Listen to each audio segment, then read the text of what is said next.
Mahalakshmi layout ವಿಧಾನಸಭಾ ಕ್ಷೇತ್ರದ ನಂದಿನಿ ಬಡಾವಣೆ ಫುಡ್ ಸ್ಟ್ರೀಟ್ ಟ್ರೇಡರ್ಸ್ ಅಸೋಸಿಯೇಷನ್ ವತಿಯಿಂದ ಸಂಘದ 2ನೇ ವರ್ಷದ ವಾರ್ಷಿಕೋತ್ಸವ ಹಾಗೂ ಕನ್ನಡ ರಾಜ್ಯೋತ್ಸವವನ್ನು ಹಮ್ಮಿಕೊಳ್ಳಲಾಗಿತ್ತು.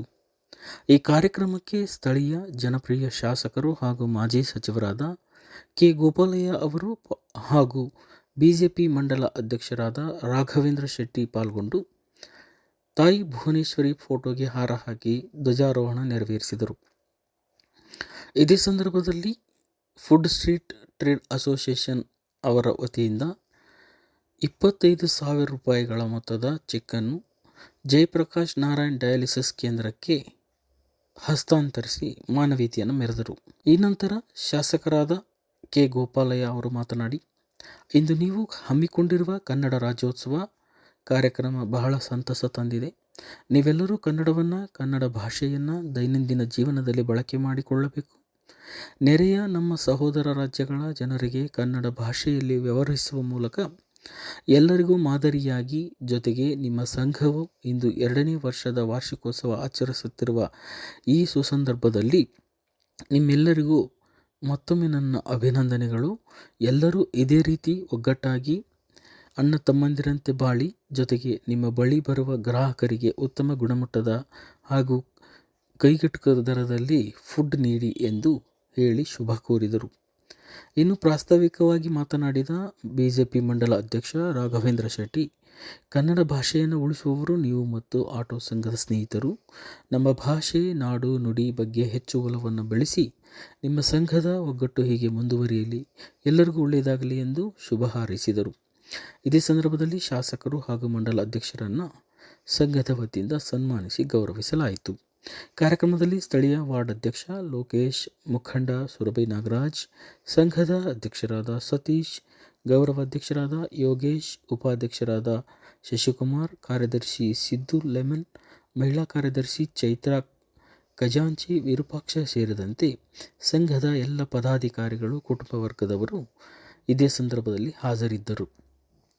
ಇನ್ನು ರಾಜ್ಯೋತ್ಸವ ಪ್ರಯುಕ್ತ ನೆರೆದಿದ್ದ ಎಲ್ಲ ಜನರಿಗೆ ಪ್ರಸಾದದ ವ್ಯವಸ್ಥೆಯನ್ನು ಮಾಡಲಾಗಿತ್ತು.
ಏನು ಫುಡ್ ಸ್ಟ್ರೀಟ್ ಅಸೋಸಿಯೇಷನ್ ಅವರು ಇವತ್ತು ಕನ್ನಡ ರಾಜ್ಯೋತ್ಸವವನ್ನು ಭಾಳ ಅರ್ಥಗರ್ಭಿತವಾಗಿ ಆಚರಣೆ ಮಾಡಿದ್ದಾರೆ. ಆ ಒಂದು ವ್ಯಾಪಾರಸ್ಥರಿಗೆ, ನಮ್ಮ ಏನು ಫುಡ್ ಸ್ಟ್ರೀಟ್ ಅಸೋಸಿಯೇಟ್ಸ್ ಇದ್ದಾರೆ ಅವರಿಗೆ ನಾನು ಅನಂತ ಧನ್ಯವಾದಗಳನ್ನ ಹೇಳ್ತೀನಿ. ಯಾಕೆಂದರೆ ನೋಡಿ, ಅವರು ಏನು ಮಾಡಿದ್ದಾರೆ ಅಂತ ಹೇಳಿದ್ರೆ, ನನ್ನ ಸ್ನೇಹಿತರು ಹೇಳ್ದಂಗೆ ಸುರಭಿ ನಾಗರಾಜ್ ಅವರು ಒಂದು ಮಾತು ಹೇಳಿದ್ರು, ಎಲ್ಲರ ಹತ್ರನೂ ಕಲೆಕ್ಟ್ ಮಾಡಿ ಒಂದು ಡಯಾಲಿಸಿಸ್ ಇದೆ ಇಲ್ಲಿ. ಮಾನ್ಯ ನಮ್ಮ ಜನಪ್ರಿಯ ಶಾಸಕರಾದಂಥ ಗೋಪಾಲಣ್ಣವರು ಭಾಳ ಬಡವರಿಗೆ ಮಾಡಿಕೊಟ್ಟಿರೋಂಥ ಒಂದು ಡಯಾಲಿಸಿಸ್ ಇದೆ. ಆ ಡಯಾಲಿಸಿಸ್ಗೆ ಈ ವ್ಯಾಪಾರಸ್ಥರೆಲ್ಲ ಸೇರಿ ಒಂದು ಸ್ವಲ್ಪ ಅಮೌಂಟನ್ನು ಅಲ್ಲಿಗೆ ಕೊಟ್ಟಿದ್ದಾರೆ. ಇದು ಇಡೀ ಎಲ್ಲರಿಗೂ ಮಾದರಿ ಆಗೋಂಥ ವಿಚಾರ ಇದು. ಯಾಕೆಂದರೆ ಅಲ್ಲಿ ಬರೋಂಥ ಬಡವರು ಒಂದು 2 ದಿವಸಕ್ಕೆ 1,600, 2,000 ರೂಪಾಯಿ ಎಲ್ಲ ಆಗುತ್ತೆ. ಈ ಥರದ್ದೆಲ್ಲರೂ ಸೇರಿ ಮಾಡೋದ್ರಿಂದ ಅದಕ್ಕೊಂದು ಅರ್ಥ ಇರುತ್ತೆ. ಏನೋ ಒಂದು ಕನ್ನಡ ರಾಜ್ಯೋತ್ಸವ ಮಾಡಿದ್ರೆ ಅದಕ್ಕೊಂದು ಅರ್ಥ ಇದೆ. ಇವತ್ತು ಇವರೆಲ್ಲರೂ ಸೇರಿ ಅದು ಮಾಡಿದ್ದಾರೆ. ಅವರಿಗೆ ನಾವು ಎಲ್ಲರ ಪರವಾಗಿ ನಮ್ಮ ನಂದಿನಿ ಬಡಾವಣೆಯ ಎಲ್ಲ ಮುಖಂಡರಿಂದ ಅವರಿಗೆ ನಾನು ಧನ್ಯವಾದನ ಹೇಳ್ತೀನಿ ಸರ್. ಫುಡ್ ಸ್ಟ್ರೀಟ್ ಅಸೋಸಿಯೇಷನ್ ಅವರು ಒಂದು ಅದ್ಭುತ ಕಾರ್ಯಕ್ರಮ ಕನ್ನಡ ರಾಜ್ಯೋತ್ಸವವನ್ನು ಏರ್ಪಡಿಸಿದ್ದಾರೆ. ಅದು 2ನೇ ವರ್ಷದ ವಾರ್ಷಿಕೋತ್ಸವ. ಅವರೆಲ್ಲ ಕುಟುಂಬ ಸಮೇತವಾಗಿದ್ದಾರೆಲ್ಲ ಇವತ್ತು. ನಾವು ಬೇರೆ ಕಡೆ ಎಲ್ಲ ನೋಡ್ತೀವಿ, ಹುಡುಗರುಗಳು ಅವ್ರಿವ್ರು ಮಾಡ್ಕೊಂಡು ಸುಮ್ಮನಿರ್ತಾರೆ. ಈ ಫುಡ್ ಸ್ಟ್ರೀಟಲ್ಲಿ ವಿಶೇಷ ಏನಂದರೆ ಯಾವುದೇ ಒಂದು ಪ್ರೋಗ್ರಾಮ್ ಮಾಡಿದ್ರು ಅವ್ರು ಕುಟುಂಬ ಸಮೇತ ಇರ್ತಾರೆ. ಅದು ನಮಗೆ ಒಂದು ಖುಷಿ ಪಡೋ ವಿಷಯ. ಈಗ ತಾನೇ ಧ್ವಜಾರೋಹಣವನ್ನು ನಮ್ಮ ಸನ್ಮಾನ್ಯ ಮಾಜಿ ಮಂತ್ರಿಗಳು, ಜನಪ್ರಿಯ ಶಾಸಕರಾದ ಕೆ ಗೋಪಾಲಣ್ಣವರು ಧ್ವಜಾರೋಹಣ ಮಾಡಿ ಹೋಗಿದ್ದಾರೆ. ಮತ್ತು ಇವತ್ತು ವಿಶೇಷ ಏನಂದರೆ ಫುಡ್ ಸ್ಟ್ರೀಟಲ್ಲಿ ಅವರು ಅತ್ಯುತ್ತಮ ಒಂದು ಉಪಹಾರ ಮಾಡ್ತಾರೆ. ಹಾಗೆಯೇ ಇವತ್ತು 25,000 ಹಣವನ್ನು ಡಯಾಲಿಸಿಸ್ ಕೊಟ್ಟಿದ್ದಾರೆ. ಇವತ್ತು ಜಯಪ್ರಕಾಶ್ ನಾರಾಯಣ್ ಸೆಂಟರ್ಗೆ 25,000 ರೂಪಾಯಿನ ದುಡ್ಡು ಕೊಟ್ಟಿದ್ದಾರೆ. ನನಗದೊಂದು ಹೆಮ್ಮೆ ವಿಷಯ. ಇದು ಎಲ್ಲ ಸಂಘಟನೆಗಳಿಗೂ ಮಾದರಿ ಆಗಲಿ. ಹಾಗೆಯೇ ಈ ಕನ್ನಡ ರಾಜ್ಯೋತ್ಸವವನ್ನು ಯಶಸ್ವಿ ಮಾಡಿದಂಥ ಅಧ್ಯಕ್ಷರಿಗೆ, ಪದಾಧಿಕಾರಿಗಳಿಗೆ, ಜನರಲ್ ಸೆಕ್ರೆಟರಿಗೆ, ಗೌರವಾಧ್ಯಕ್ಷರಿಗೆ ನನ್ನ ಅನಂತ ಧನ್ಯವಾದಗಳು. ಸರ್ ಅಧ್ಯಕ್ಷ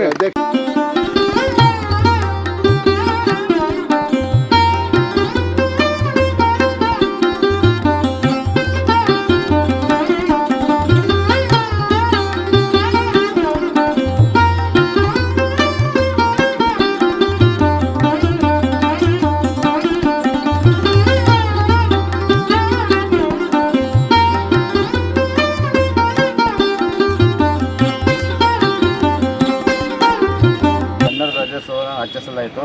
ಇಲ್ಲಿನ ಗೋಪಾಲಯ್ಯನವರು ಮತ್ತು ಸ್ಥಳೀಯ ಮುಖಂಡರು ಎಲ್ಲರೂ ಬಂದು ನಮ್ಮ ಸಹಕರಿಸಿದ್ದಾರೆ. ನಮ್ಮ ನಲ್ಲಿ ಲೇಔಟ್ ಫುಡ್ ಸ್ಟ್ರೀಟಿಗೆ ಅವ್ರಿಗೆ ಏನು ಹೇಳ್ತೀರಾ? ತುಂಬ ಹೃದಯ ಧನ್ಯವಾದಗಳು. ಸತೀಶ್. ಓಕೆ. ಮೊದಲಿಗೆ 69ನೇ ವರ್ಷ ಕನ್ನಡ ರಾಜ್ಯೋತ್ಸವದ ಶುಭಾಶಯ ಇಡೀ ನಾಡಿನ ಜನತೆಗೆ ಅರ್ಪಿಸ್ತೇನೆ. ಇವತ್ತು ಒಂದು ಕನ್ನಡ ನಾಡು ನುಡಿ ಉಳಿಬೇಕಾದ್ರೆ ಹಿಂದಿನವರು ಭಾಳಷ್ಟು ಜನ, ಲಕ್ಷಾಂತರ ಜನ ಈ ಭಾಷೆಗೋಸ್ಕರ ತಮ್ಮ ಜೀವನವನ್ನೇ ಮುಡಿಪಾಗಿಟ್ಟಿದ್ರು. ಇಂಥ ಸಂದರ್ಭದಲ್ಲಿ ಇವತ್ತು ಬೆಂಗಳೂರಿನಂಥ ಮಹಾನಗರದಲ್ಲಿ, ವಿಶ್ವ ಕಂಡಂಥ ಮಹಾನಗರದಲ್ಲಿ ಕನ್ನಡ ರಾಜ್ಯೋತ್ಸವನ ದೊಡ್ಡವ್ರು ಯಾರೂ ಆಚರಣೆ ಮಾಡ್ತಾಯಿಲ್ಲ. ನಮ್ಮ ಕೆಲವೊಂದು ಸಂಘಟನೆಗಳು, ಕೆಲವೊಂದು ಕನ್ನಡ ಪರ ಹೋರಾಟಗಾರರು, ಕೆಲವು ಆಟೋ ಚಾಲಕರು, ಇವತ್ತು ನಮ್ಮ ನಂದಿನಿ ಲೇಔಟ್ನ ಫುಡ್ ಸ್ಟ್ರೀಟ್ ಇವ್ರದ್ದೊಂದು ಸಂಘ ಇದೆ. ಇವರು ವಿಶೇಷವಾಗಿ ಕನ್ನಡ ಆಚರಣೆ ಮಾಡ್ತಾರೆ. ಇಲ್ಲಿ ನಾವು ಇವ್ರದ್ದು ಸುಮಾರು ವರ್ಷಗಳಿಂದ ಇಲ್ಲಿ ಬರ್ತಾಯಿದ್ದೀವಿ. ಇಂಥವ್ರು ಬೇಕು. ಯಾಕೆ ಅಂತ ಹೇಳ್ತೀನಿ ಕೇಳಿ. ಇವರು ತಮ್ಮ ವೃತ್ತಿಯಲ್ಲಿ ಜೀವನವನ್ನು ಕಟ್ಕೊಂಡು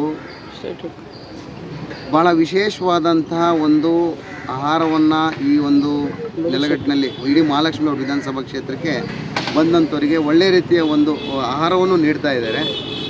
ಆಹಾರವನ್ನು ನೀಡೋದ್ರ ಜೊತೆಗೆ ಇವತ್ತೊಂದು ವಿಶೇಷವಾದ ಕಾರ್ಯಕ್ರಮ, ಈ ರಾಜ್ಯೋತ್ಸವಕ್ಕೆ ಒಂದು ಅರ್ಥಪೂರ್ಣವಾದಂಥ ಕಾರ್ಯಕ್ರಮ ನಮ್ಮ ಈ ಫುಡ್ ಸ್ಟ್ರೀಟ್ ಅಸೋಸಿಯೇಷನ್ ಅವ್ರು ಮಾಡಿದ್ದಾರೆ. ಯಾವ ರೀತಿ ಅಂದರೆ, ಇವತ್ತು ಮಹಾಲಕ್ಷ್ಮಿ ವಿಧಾನಸಭಾ ಕ್ಷೇತ್ರದಲ್ಲಿ ನಮ್ಮ ಜನಪರ ನಾಯಕರು, ಜನಪ್ರಿಯ ಶಾಸಕರು ಆದಂಥ ಗೋಪಾಲಣ್ಣವರು ಭಾಳಷ್ಟು ಸಮಾಜ ಸೇವೆಗಳ ನಡುವೆ ಒಂದಿಷ್ಟು ವಿಶೇಷವಾದಂಥ ಜನರಿಗೆ ಅನುಕೂಲವಾದಂಥ ಕೆಲಸಗಳನ್ನ ಇಟ್ಕೊಂಡಿದ್ದಾರೆ. ಅದರಲ್ಲಿ ಡಯಾಲಿಸಿಸ್ ಸೆಂಟ್ರ್ ಒಂದು.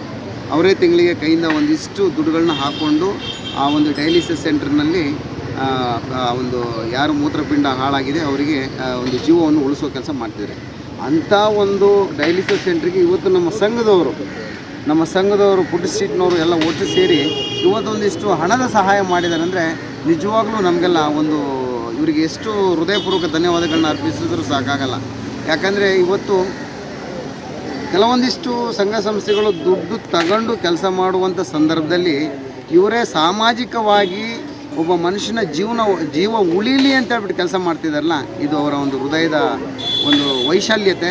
ಇವು ಫುಡ್ ಸ್ಟ್ರೀಟ್ನವರ ಒಂದು ಭಗವಂತ ಯಾವತ್ತೂ ಅವ್ರ ಕುಟುಂಬ ಚೆನ್ನಾಗಿ ಇಟ್ಟಿರಲಿ, ಅವರು ಮತ್ತಷ್ಟು ಏಳಿಗೆ ಆಗಲಿ, ಅವರಿಗೆ ಇಲ್ಲಿ ಯಾವುದೇ ರೀತಿಯ ತೊಂದರೆಗಳು ಬರಬಾರ್ದು.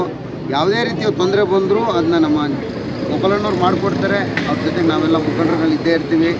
ಅವರ ಒಂದು ಜೀವನಗಳು ತುಂಬ ಚೆನ್ನಾಗಿ ನಡೀಲಿ ಅಂತ ನಾನು ಆ ಭಗವಂತ ಒಳ್ಳೆ ರೀತಿಯ ಒಂದು ಉತ್ತಮವಾದ ಜೀವನ ಈ ಫುಡ್ ಸ್ಟ್ರೀಟ್ ಅವರಿಗೆ ನೀಡಲಿ. ಅವ್ರ ಭಾಷೆ ಮತ್ತಷ್ಟು ಭಾಷೆಗಳನ್ನು ಬೆಳೆಸಿ ಸಮಾಜ ಸೇವೆಯನ್ನು ಮಾಡಲಿ, ಅವ್ರಿಗೆ ಶಕ್ತಿ ಕೊಡಲಿ ಅಂತ ನಾನು ಈ ಮೂಲಕ ಹೇಳ್ತೀನಿ.